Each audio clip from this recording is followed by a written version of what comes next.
inflammation triad is really this three-pronged component that we are looking at the airway, understanding that that's connected to these anaerobic pathogens, which are the ones that can cross over the linings of the body and they formulate these plaques. So we say when we work together, we get it right. When we truly collaborate and we use these better measures and we're looking at this inflammatory triad, we can get better outcomes for our patients.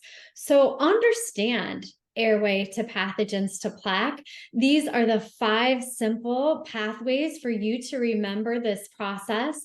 Is that number 1, when we see this decrease in oxygenation, what happened is occurring in the mouth is that we're not only becoming more acidic, but we're moving from an aerobic, an oxygen loving environment to a non-oxygen loving environment, which is anaerobic. And so we are more acidic. The pH changes.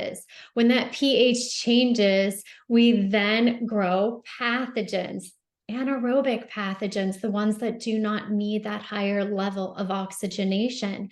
When we have more pathogens show up, it actually wipes out our healthy bacteria. They take the food and the space, and we lose these most important healthy bacteria called our nitrate reducers. If we lose our nitrate reducers, we then lose the ability to make these levels of nitric oxide. When we cannot make that nitric oxide, we then have an increased permeability or leakiness, so to speak.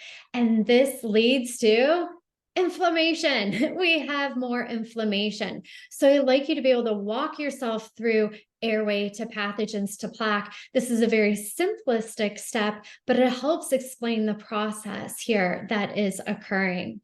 So this leads to our whole heart health topic here, Dr. Pritchard. So take us through this on heart health. Yes, so we do want to start with our end goal in mind, and that is we'll focus on plaque because cardiovascular disease is the #1 killer, the top killer. A heart attack is occurring every 30 to 40 seconds, and strokes about the same rate. And strokes are the #1 debilitating chronic disease in America. So together, it's what all of us need to fear in the future without having this information that Laura and I are teaching you today. But with this information, the correct information, then all of us can feel confident that we're going to live out our future without a heart attack or stroke. So let's talk about vascular disease. What is plaque exactly, besides being the #1 killer for heart attacks, #1 cause of disability for stroke? As you can kind of see in this picture, it is this laying down of debris. Yes, there are lipids involved, cholesterol, bad cholesterol, LDL particles, but it's debris. As our body is trying to get rid of toxins, we get these little, I call them lesions, on the wall of the artery. And guess what? Oral bacteria are circulating in the bloodstream, and they penetrate into the vessel wall as well and trigger these events. So when we're trying to evaluate, okay, is any of this occurring for this individual in front of us at the artery wall level? We've already talked about looking at carotid arteries with ultrasound. With CAT scan technology and artificial intelligence software, we can also look at the heart arteries now to see exactly where we stand in terms of plaque. Not just are there ones that are blocking the flow of blood. Yes, we want to know that. But we also want to know about blood vessels that are like the one we see in the bottom right, where we've taken a cross section, like we're looking down the pipe of the blood vessels, so to speak. You can see that there's plenty of room for blood flow there. But there's a dangerous type of plaque in the wall of the artery. That's a plaque that's likely to erupt, or rupture and cause this person to have a heart attack. We would call that a dangerous plaque, vulnerable. Some people call it necrotic core, lipid rich. We can now see that on CAT scan technology. And guess what? There's no way to stabilize that plaque and keep someone from experiencing a heart attack if we find this kind of plaque, unless we find out if they're oxygenating well all day and night, and if they have oral pathogens or not. We have to eradicate those bacterial pathogens in order to stabilize a lesion like this if we find them to be present.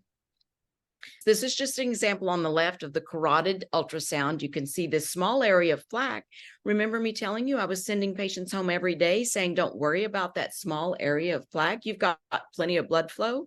We now know nothing could be further than from the truth. Those small area of plaque are the ones that are more likely to rupture and more likely to cause a heart attack. And we need to pay close attention to those. Once they get discharged from the hospital, that's when the detective work begins and the time begins to save their life by finding all the root causes that contribute to that. And on the right, we can see how even much more precise we can be in looking at the coronary arteries with the CT scan I was describing. So what Laura is pointing to there is plaque formation, and that's a moderately risky plaque. It's not like what we saw on the previous slide, a vulnerable, dangerous lesion, but it's moderately risky. It has the capability to either become scar tissue, low risk plaque that is not going to cause a problem, or it has the capability to become a more dangerous type of plaque. And it will become a more dangerous type of plaque, again, if we don't eradicate these bacterial pathogens and treat our airway issues. But one thing I want to point out there is look how the body, it can beautifully push that plaque into the wall of the artery and help keep your arteries dilated to maintain blood flow for as long as possible. The mechanisms of the body to create health for you and save your life are amazing.